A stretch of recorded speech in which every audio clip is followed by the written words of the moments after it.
Welcome to our 17th annual conference, our very first virtual global event this year, Nehemiah Week 2020. And now your hosts, Patrice, Tsague, and Susan Schramm.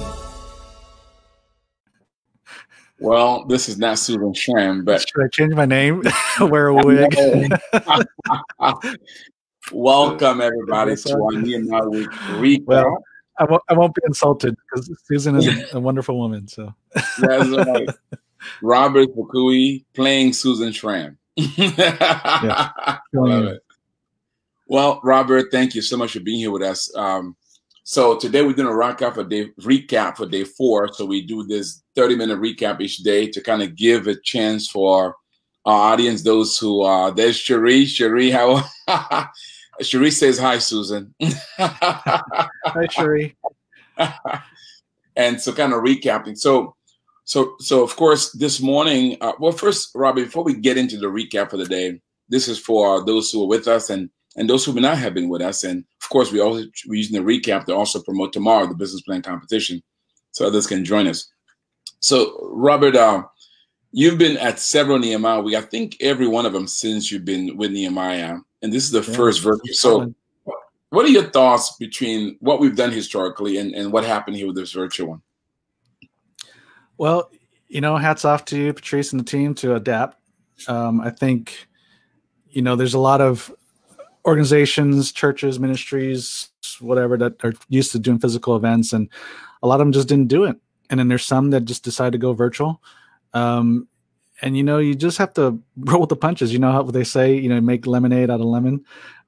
So you can't just raise up your hands and just give up just because things are changed and you're forced to not do things the way you normally would. And that's a sign of a good business, that one that just can adapt, because it's not going to be perfect when you're adapting like this in such short notice. But, we're getting, the interaction has been great. I think the attendance has been as good as even the live events, as far as I can tell. So, there are glitches, because you're dealing with technology, but you know what? I think anybody that's been doing Zoom and use any kind of technological device understands those things are just going to happen. But people are forgiving. But I think what's happened so far this week has been great. It's been phenomenal. The only thing you miss are being able to get together privately and chat and stuff like that. But but there's also the little private chat windows. I've had some private chats with people even during presentations. And so there is still a little bit of that going on behind the scenes. And what's great about that is they're not disrupting the presentation, right? Yeah. Usually when there's private chats in the back, people are talking and you're going, shh, quiet, I can't hear. But at least this is really private and you don't interrupt the presentations. And so there are some benefits to that. But it's been a great experience. And I think, in some ways it's even better than live, and in other ways it's not. But you know what? You just take the good with the bad. And I think overall, people are having a great experience. So hats off to you and the team. And I know it's a lot of work. Well, thank you. First of all, the feedback has been overwhelming. And Robert does serve as our vice chair. Robert, thank you, because you as a board, what I so appreciate about you guys is you guys are hands-on in terms of input feedback. And when issues go off the rail, what I appreciate is that you give myself and the staff the room to be creative and the room to adapt. And you guys don't micromanage as far as that's concerned, because a lot of times it's risk. And so I think that speaks a lot about the leadership of the board. And one of the things I've heard from the feedback from many is just that they were coming in expecting a very one-dimensional engagement, like a Zoom meeting, as most of us are used to. Yeah. But to their surprise, they end up enjoying the multi-dimension, and that's what we try to really do, which was tough to pull off. Yeah. But and we were like, oh my God, it's working. And so let's speak about that multi-dimension when you compare this to some of the events you attended online and kind of see what we try to pull off. Was it too ambitious? Did it come across? Did it flow in terms of the 5 C's that we kind of try to integrate here? Yeah. No, I think overall it's been a great job. I've been part of virtual events. My wife and I did our own virtual event, our own marriage and business virtual event back in June. And so we definitely know all the hard work that goes into that and try to keep the audience engaged. When you do something virtual like this, the big key is keeping the audience engaged. And when it becomes too one-dimensional, you do lose the audience. People start to multitask. It's so easy to multitask on virtual events. And, when you see the people that have their cameras off, they're either because they're not dressed or they're just multitasking, right? But there's one virtual event we just did recently, and, big name speakers and all that, but it was so one-dimensional that, it was still good. I think what you guys have been able to pull off, encouraging the chats on there, doing some of the breakout rooms so you can break things up into smaller chunks so people can start to talk a little bit. So you had periods where people were able to turn on their mic and talk in a smaller group, and keep things moving, keep things fluid. I think overall it did a great job in keeping people engaged. And, that's the key thing. And it's tricky, especially when you're doing the first time doing something like this, right. But you just have to understand what the technology can do. And a lot of times it can do more than people think. I think that's why people have not done some virtual events, because they think they're limited with technology. Yeah. But there are ways to keep people engaged in ways you couldn't do physically, right? Yeah. Because people are in action from their computer. They're able to access something. So like I said, there's pros and cons to this, but you just got to go with what the pros are and say, how do we make this as rich an experience as possible, and understand what the technology is capable of. I think that's kind of the downfall. A lot of organizations are not embracing the virtual aspect of doing virtual events, is they don't really understand what's possible.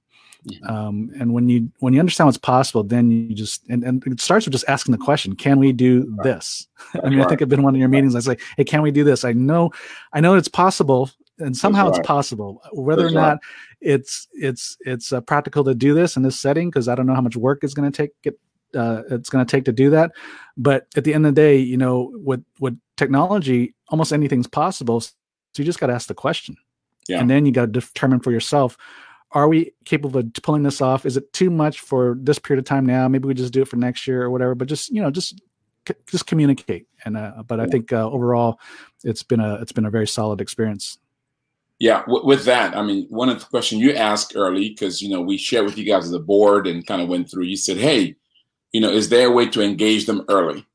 And that led us to activate the forums prior to the conference and those type of things. So those kind of things work well.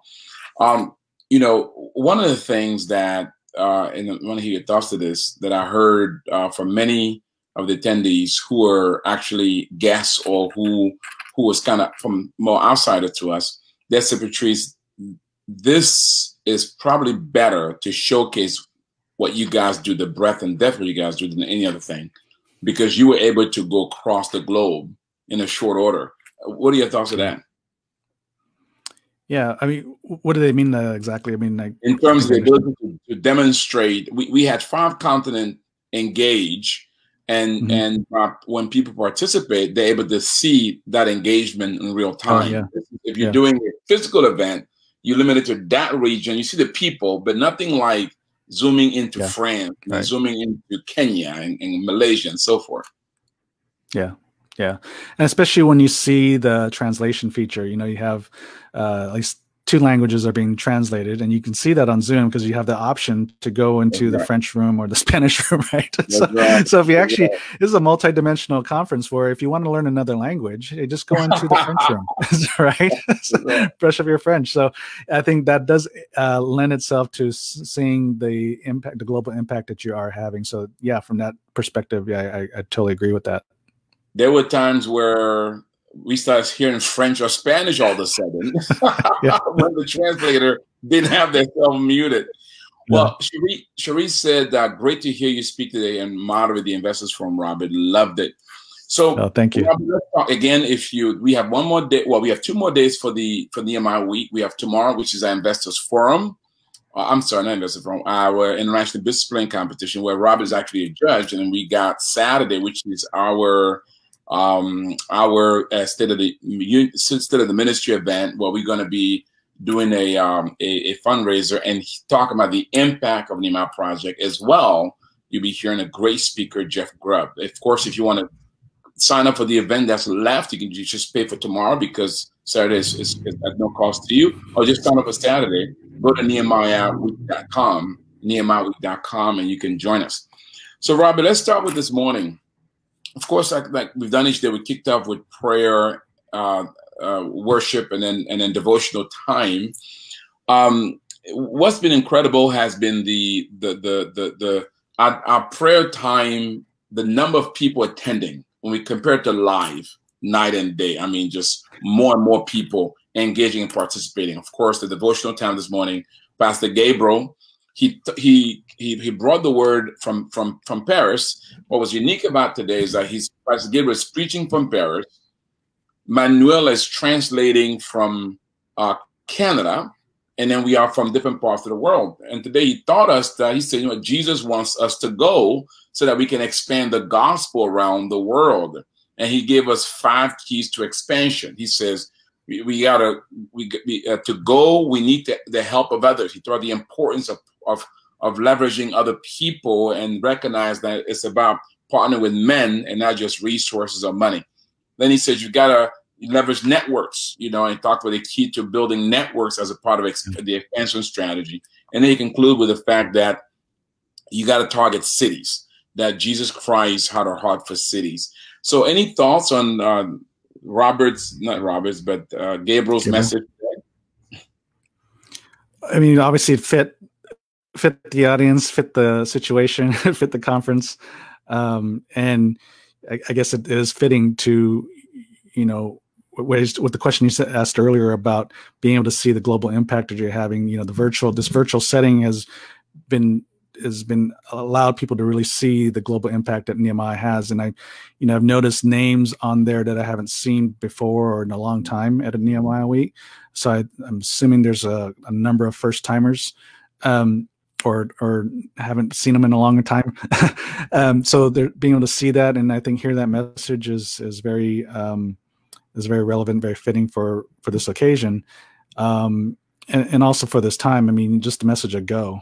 I think, we had our church has had a conference last weekend, and that was kind of a theme too about go. We got to get out. It's time to, get off the fence as Christians and go make impact. We talk about why, people have the heart of, they've heard this message of kingdom impact. We have kingdom purpose, doing things for the kingdom, but they're often too much on the sidelines.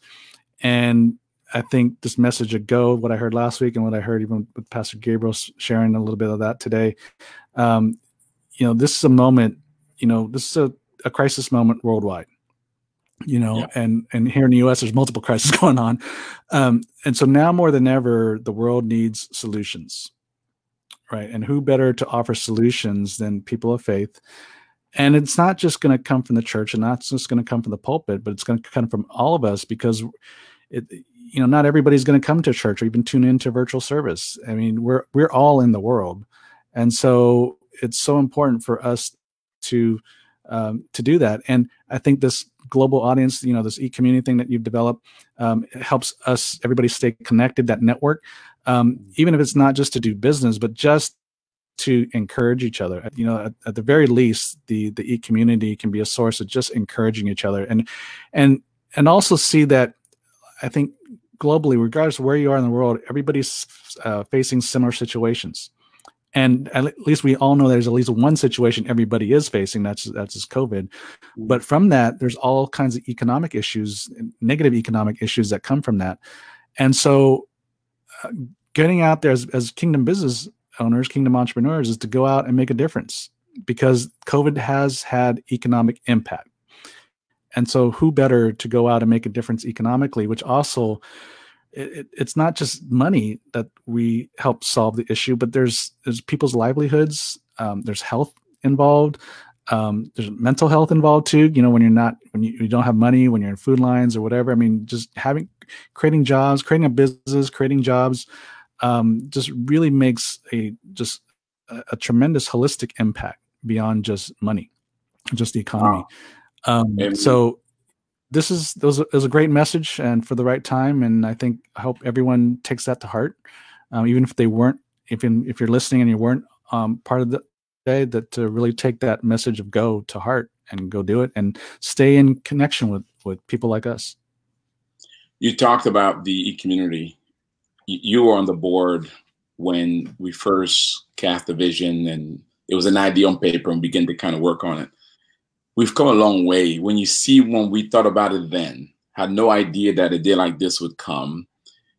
What comes to your mind when you see back then and then now and see what God has done?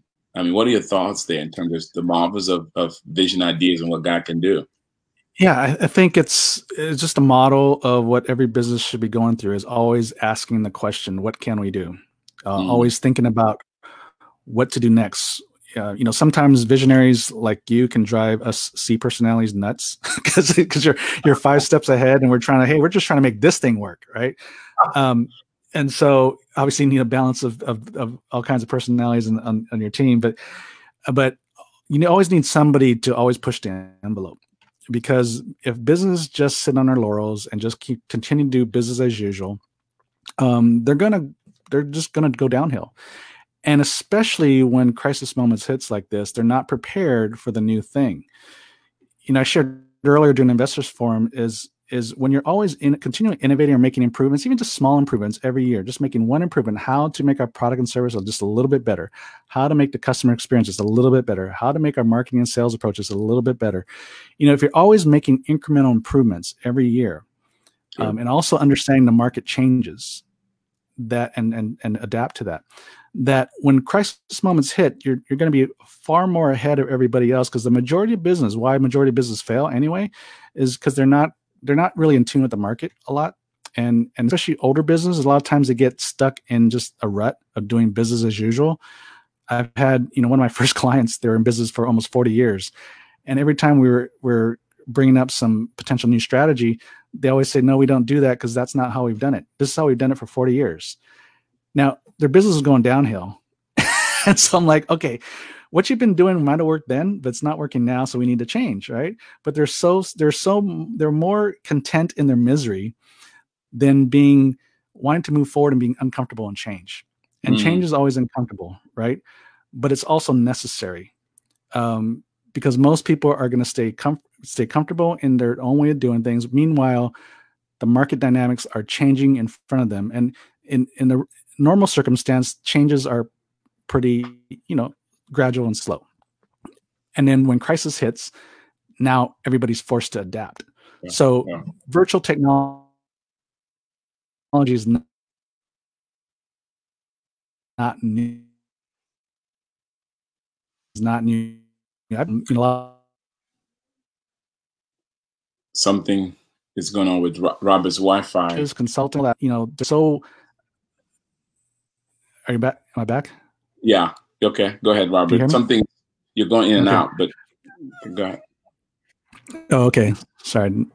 But I was just saying, technology is not new. I mean, virtual technology is not new, but there's been so many, I've talked to even before COVID and after COVID, or during COVID, after COVID.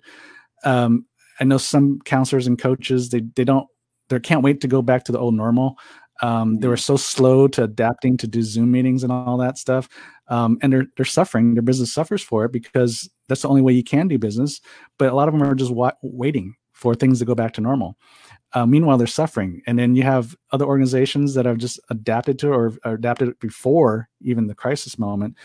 For me and my wife, our business, we haven't missed a beat, primarily because we've been doing this kind of thing for years.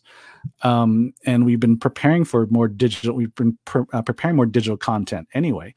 So versus there's a lot of organizations are now thrust into having to do it. Meanwhile, the people that have been adapting over the long term, just, gradually just adapting, noticing technology changes, noticing market dynamic changes, they were fine. Because now they might have to do some additional changes. I mean, it's still a little stressful, not to say it wasn't stressful, but they're so much further ahead than everybody else because they're already adapting just on a normal, regular basis. So to your question about, this whole e-community thing, I mean, I think is just another example of just saying, what can we do to do better? What can we do virtually? Because obviously you're international, and so we need to have something virtual to pull everybody together because we can't do physical Nehemiah weeks all the time anyway, even if we wanted to.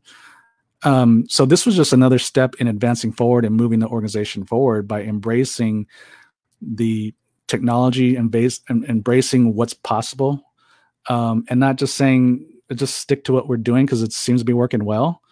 but to really notice, hey, there's something we can do that might make some improvements. And then bingo, obviously no one saw COVID coming, but bingo, COVID comes, and next thing you know, you're like, oh, we're positioned well, right? So no one can plan for crisis, right?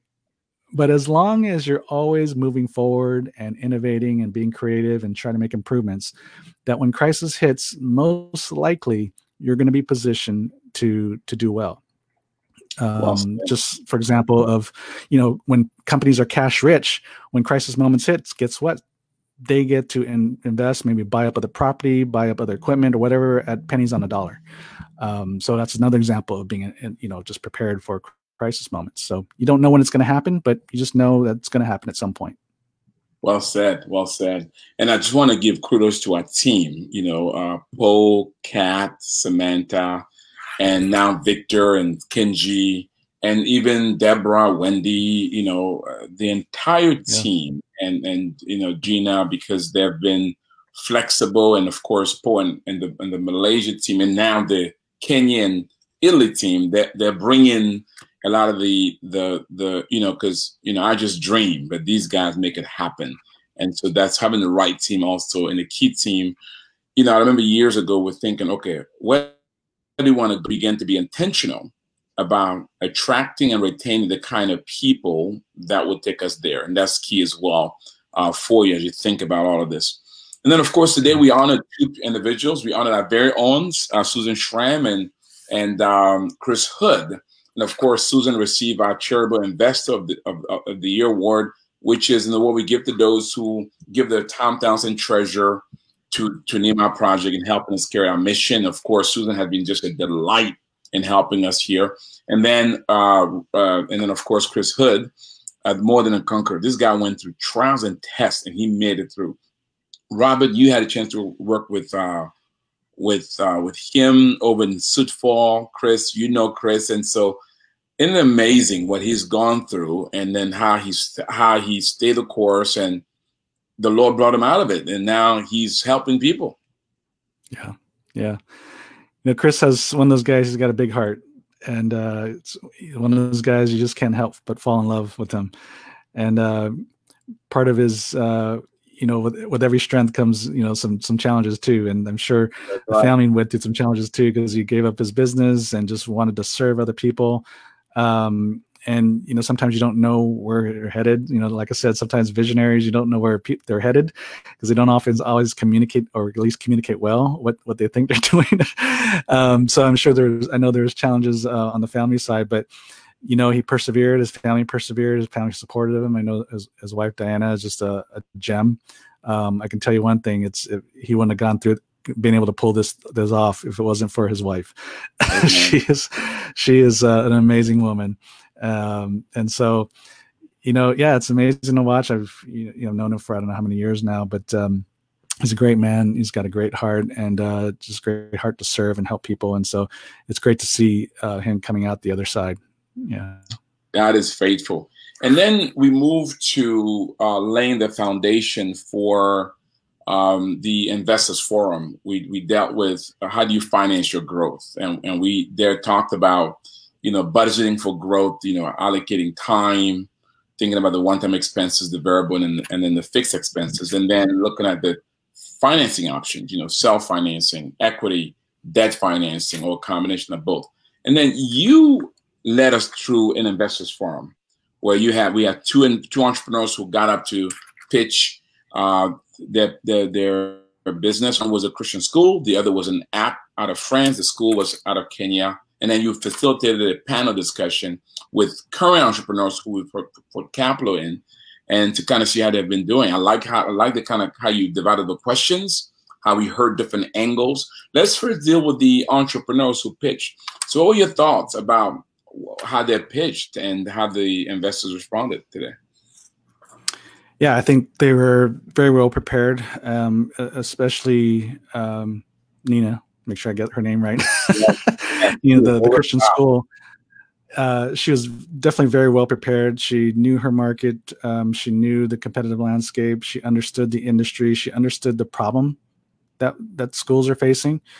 And she presented a very viable option and a needed option.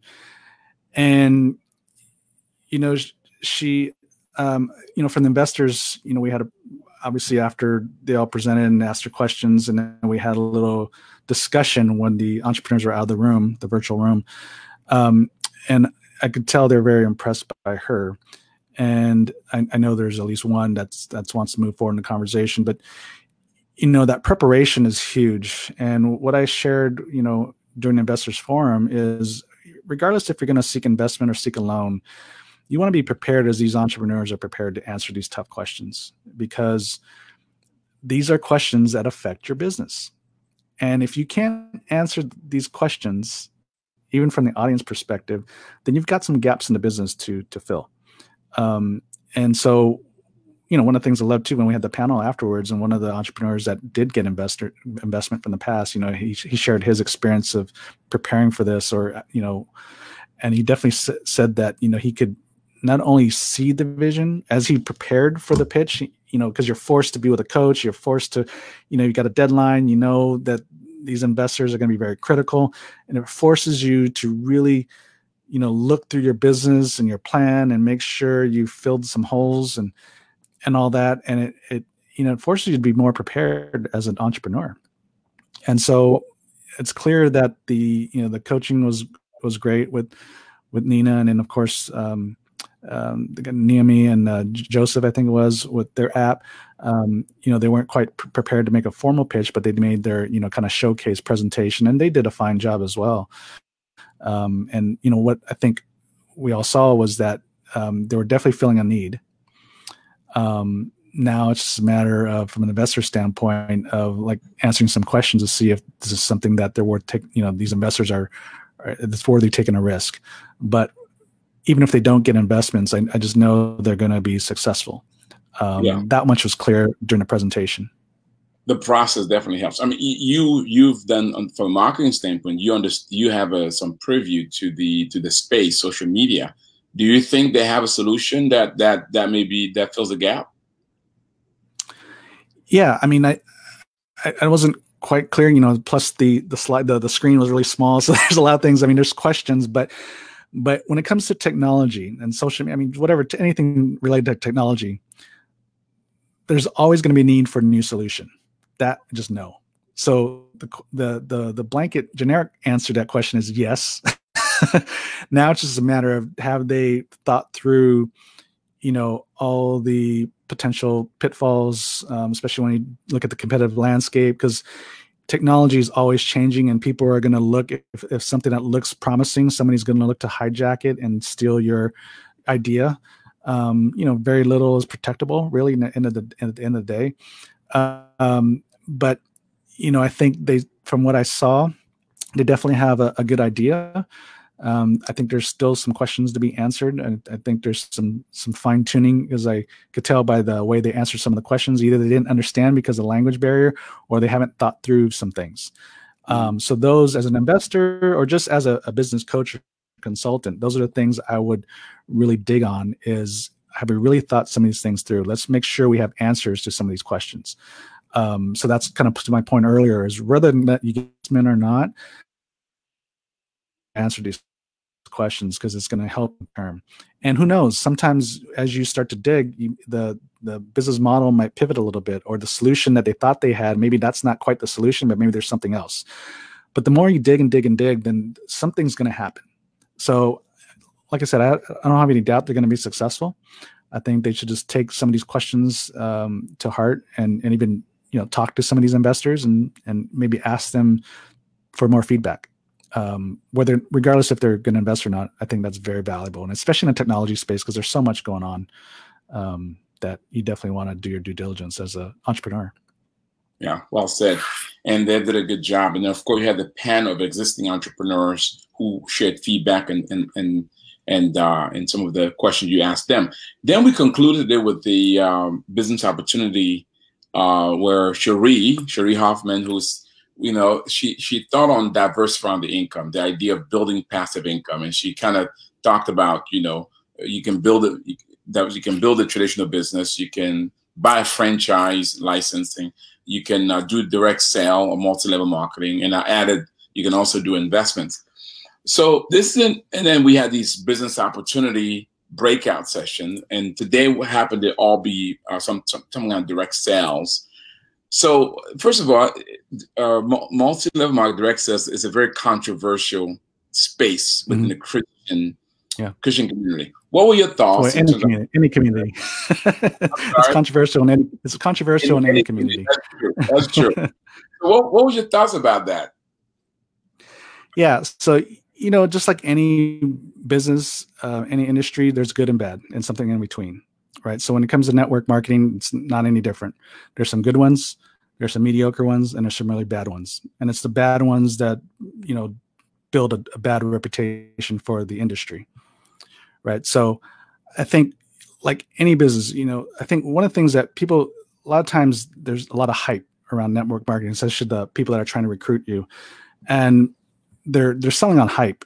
And so, but I don't know if she shared it in her presentation itself, but I know in her breakout she did, was you got to do your homework, which is true. I mean, I advise everybody. I'm not a network marketing person, but I also know there's some good ones. Avon, Tupperware, those are all network marketing businesses that have been going around for decades, right? And they do well. But it has to be something that fits you. As you don't want to forget all your biblical entrepreneurship training, right? Am I lost? No, you're here. Can you hear me? Okay. Yeah. I can't hear myself. So anyways, you don't want to forget your biblical entrepreneurship training. Is with business, whatever it is, traditional business or network marketing business, it has to fit your passion and your calling and the way God's created you. Good. Right? That's the end of the day. It has to fit that. Then we can take the next step forward. It's like, okay, do I have what it takes to be successful in this? And am I able to commit to this and all that kind of stuff? If you're looking to be successful in anything, it's going to take commitment and work. There's no way around it. So, I don't have a problem with network marketing. And, there's, like I said, there's good ones out there. I just think if you're trying to make a decision, you have to do your due diligence, just like any other business. And you gotta start with, does it fit your own vision and calling the way God's created you to be? Well said. So it's Robert tomorrow. You are one of the judges. You're going to be Simon, I guess, and you guys are going to be selecting the winner for the International Business Plan Competition. You've been a contender, and you've been a judge a number of times. So what are you looking forward to tomorrow, and what can our audience expect if they do show up tomorrow to participate? Well, I think if they watched the Investors Forum today, that was a sneak preview of what we're going to see tomorrow. It's a similar format, right? 10-minute presentation followed by Q&A. We're not going to be, the judges aren't going to be investing, or maybe they might. I don't know. Who knows? They might say, hey, I want to invest into you and have a conversation. But it's going to be very similar to today's Investors Forum. But you're going to hear from five entrepreneurs, and I'm just starting to kind of pour through the PowerPoints right now. And one, actually, she presented today. Nina's presenting again. So it's like a second go around, I guess. But minus the fact that she does, as a judge, how do you view that? How does that influence you? The fact that you heard her and then you're going to hear her again tomorrow. Well, that's going to be challenging because I've already heard her once, and I'm already impressed, right? And now I get to look at the presentation, prepare through it. But I'm pretty positive it's not going to affect the outcome, because there's also the other four that we haven't heard from that could be equally, if not even better, right? Mm-hmm. And so at the end of the day, I don't think it's going to make a difference just because we heard her today. But there's a familiarity aspect. But I think it's going to be great. Like I said, like you said, I've been on both sides of this as a presenter and as a judge. It's always an exciting time. I think it's a great time for everyone to see what the Lord is doing out there with Kingdom Business. And it's a time to celebrate the entrepreneurs that are presenting, and to learn, to see, man, maybe I never thought of doing business this way or doing marketing this way. Or I think it's a learning experience for everybody in attendance, even if you already have a business. And for the entrepreneurs presenting, I just want to tell them, this is, I always tell, even when I have a BE class, is like, look, this competition is not really a competition. I always look at it as a declaration to the Lord. I've told you that before. We call it a declaration event, where you're declaring the Lord, you know, because it's in their kingdom business plan, you know, what was, what is to come, right? Where the Lord, where you came from, where the Lord has brought you through, where you are at this moment, and where the Lord has positioned you to go forward with. And that's what these business plan presentations are all about.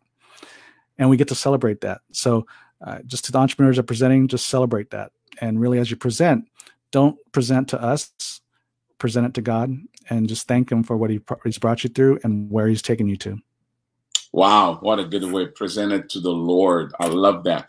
So, Robert, before we close here, so when you look at Investors Forum versus competition, so as an entrepreneur, a biblical entrepreneur may be watching this or listening to this, and they like Nina, they're going to participate in both, or they may one day.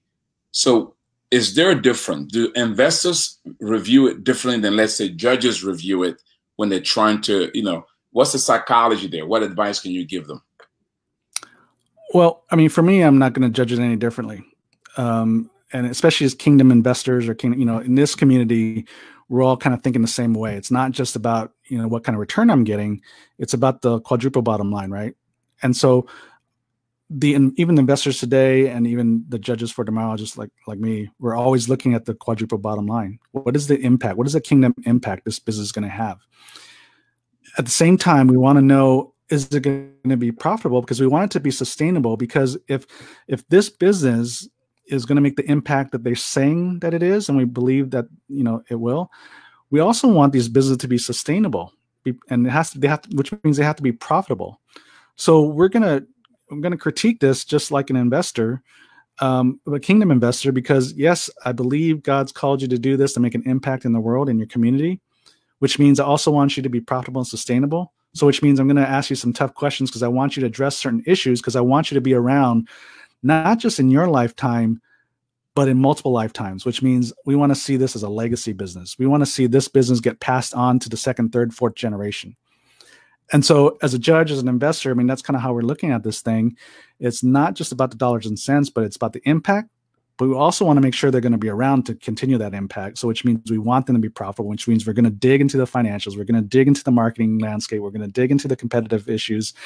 And we're going to judge holistically based on, you know, who we feel is going to has the potential to make the biggest kingdom impact. Wow. And I think investors think about the same way, right? Where do you want to put your money? Yeah, you heard it here. Robert, thank you so much, man. Looking forward to tomorrow, seeing who you guys select. And of course, we will not know until Saturday. And so looking forward to that. Robert, again, thank you for hosting the Investors Forum today. Okay. Thank you for your leadership on the board, and thank you for being modeling biblical entrepreneurship.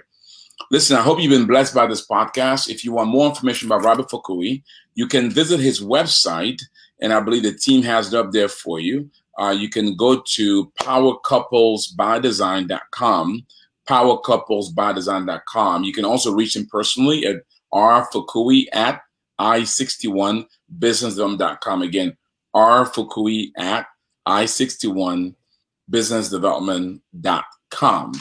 And then, of course, you can always visit the Nehemiah website so that you can get more information about Nehemiah Project and how we can come alongside and serve you. You can go to nehemiahecommunity.com, nehemiahecommunity.com. There you can learn about our training program, our coaching program, as well as our access to capital. And you can learn how to become a member so that together we can transform the world. Before I pray for you, let me encourage you to consider coming to Nehemiah Week. If you've not been there yet, you can attend. Tomorrow is your last day for the forum activities. And then, of course, Saturday is our free event. Go to our website.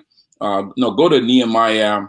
Actually, go to nehemiahweek.com, nehemiahweek.com. There you can register for the event, for the one-day event. And by the way, if you register for the whole thing, you can still catch what you missed, because next week the audios and videos will be available, and you'll be able to participate. A little hint though, don't get the week yet, just get the day, because we're gonna have a special next week. So you have to get the entire week. You know, so just to give you a little tip there. So if you can be patient and wait till next week, especially is coming, give you a chance to get the entire week on video and so forth at a better price. But get the day and join us tomorrow if you want to participate. And of course, Saturday is free. With that said, let me pray for you, and then afterwards there's going to be a video that's going to play as to why you should join us tomorrow and even next year, where we're going to be in Mexico. Cherie, thank you for watching. It's good to see you. Cherie, congratulations. You knocked out of the park today, my dear. I love your heart and your spirit. With that said, let me pray for you. May the Lord bless you. May the Lord enable you to steward those talents that he's placed under your care. And may you steward them in such a way that one day you can hear those wonderful words. Well done, good and faithful servant. You've been faithful over a few things. Well, guess what? He'll now make you ruler over much. God bless you. Watch this video. See you Nehemiah Week. Robert, thank you so much. All right, you're welcome. God bless everyone. Nehemiah Week is an annual event designed to equip entrepreneurs and leaders from around the world, to inspire and to honor marketplace leaders for their accomplishments and what they're doing to model Christ in the marketplace. God is doing incredible things at Nehemiah Week. Ladies and gentlemen, God has called us to be a light for him, to be an example for him, to be a model for him, so that as others see us, not hear us, but see us, they can see a model of Christ. Yeah, each year at Nehemiah Week, we gather the nations. Our vision is to transform the marketplace with the gospel of the Lord Jesus Christ, one entrepreneur at a time. We have learned to do business in a godly way. And we'll actually spread this to our church as well. Through the course of Nehemiah Week includes information around principles of biblical entrepreneurship, so really looking at biblical economics. What we've learned this week is about training. Our Nehemiah project is about training and then coaching and then accessing capital. Nehemiah gave me God's vision, really impacts the way that I see doing business. Nehemiah Week not only gives birth to new ideas, it connects us with resources and relationships that makes them possible. So what we want to do is not just affect here in the U.S. We want to take this curriculum all over the world. Whatever it is, the question is, what impact will this have on others? It's something that's going to change lives. So I'm ready to use whatever I have for the benefit of the kingdom of God.